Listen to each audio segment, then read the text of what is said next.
அந்த படத்துல ஒரு ஹீரோ, அது வேலை வெட்டி இல்லாத பையன், அப்பா அம்மா அவனுக்கு கல்யாணம் பண்ணணும்னு நினைக்கிறாங்க. சொல்றாங்க, அவன் கிண்டல் பண்றான், வற்புறுத்தி ஓகே சொல்லிடுறாங்க. அப்போ பெண் பார்க்கிற வீட்டுக்கு போறான். கொஞ்ச நேரம் பொறுத்து அந்த பொண்ணு வருது. பொண்ணு பார்த்த உடனே பார்த்தா அது எடுத்த உடனே, டே என்னடா இங்க வந்திருக்கிற அப்படின்னு கேட்டது கல்யாணம் பண்ணிக்கிற பொண்ணு. சரி பரவாயில்ல, சின்ன வயசுல பழகம் தானே, போடா வாடான்னு பேசியிருப்பாங்க. இப்போ அவனுக்கு கொஞ்சம் ஆசை, அடுத்த நாள் அவளை நம்ம ஹோட்டல்ல மீட் பண்ணலான்றாங்க. அடுத்த நாள் ஹோட்டல்ல உட்கார்ந்தாங்க. ரவி, ஒரு நாள் கூட உங்க படத்துல இப்படி பார்த்தது இல்ல ரவி.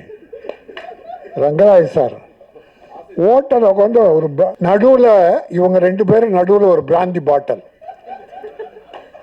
பிராந்தி இவ்வளவு பெரிய நீளமா இருக்கு, தேடி கண்டுபிடிச்சு 2 கிளாஸ் பிராந்தி பாட்டில் பேசிக்கிட்டே இருக்கும்போது அந்த பொண்ணு ஹீரோயினை உடைச்சி பிராந்தியை ஊத்துறா. அவன் வேணாங்கிறான், குடிச்சிட்டு இவ ஊத்தி இவ குடிக்கிறான். தமிழ்நாட்டுல இப்ப 4 நாளைக்கு முன்னால ஒரு செய்தி படிச்சா, 3 காலேஜ் கேர்ள்ஸ், 3 படிக்கிற பெண்கள், இப்போ முன்னா கூட செய்தி, ஒரு 5-6 வருஷமா இது பெருசா வந்துகிட்டு இருக்கு. காலேஜ் கேர்ள்ஸ் இப்ப குடிக்க ஆரம்பிச்சிட்டாங்கன்ற ஒரு தாத்தாவா மனம் நொந்து போய் சொல்றேன். இந்த குடும்பத்தை காப்பாத்துறதே பெண்கள் தான், தாய்மார்கள் தான்.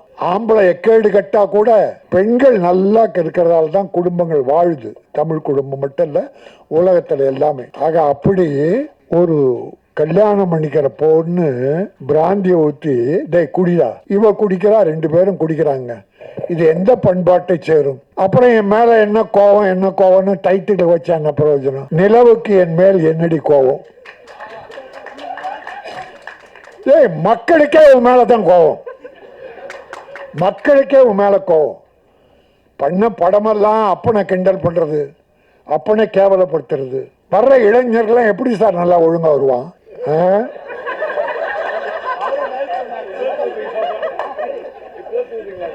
இப்படி எனக்கு ஒண்ணும் இல்லை, கொஞ்சம் நகைச்சுவை ஏதோ பண்ணலாம்.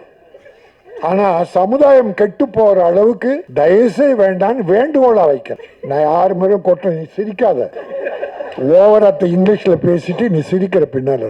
நல்ல பெண், நல்ல தமிழ் மகள். என் அருமை சகோதரர்களே, எங்க சகோதரர் கே ரங்கராஜனுடைய இந்த அற்புதமான விழாவில் நல்லவர்கள்லாம் வந்திருக்கீங்க, வாழ்த்த. இந்த படம் நல்லா போகுது சார். மக்கள் நல்லா இருக்காங்க சார், மக்கள் நல்ல படங்களை பார்க்க நல்லா இருக்காங்க சார். பெரிய ஹீரோ நடிச்ச படங்கள் எல்லாம் போயிடுச்சு சார் இந்த ஒரு வருஷத்துல. பல படங்கள் யாரும் சொல்ல, ஆனா புது நடிகர்கள் சின்ன படங்கள் எல்லாம் வெற்றி பெற்றிருக்கு சார். டாடா, குட் நைட், நிறைய படம், புது டைரக்டர் அவ்வளவு விஷயங்களை அற்புதமா சொல்றான். பெருசா விரசெல்லாம் கிடையாது, கதைகளை சொல்லியிருக்காங்க. கிராமத்துல இருக்கு சார் கதை. ரவிக்குமார் கிட்ட கேளுங்க, செல்லுமணி. ரங்கராஜ் சார், நம்ம தெருவுல இருக்கு சார் கதை, நம்ம வீட்டுல இருக்கு சார் கதை.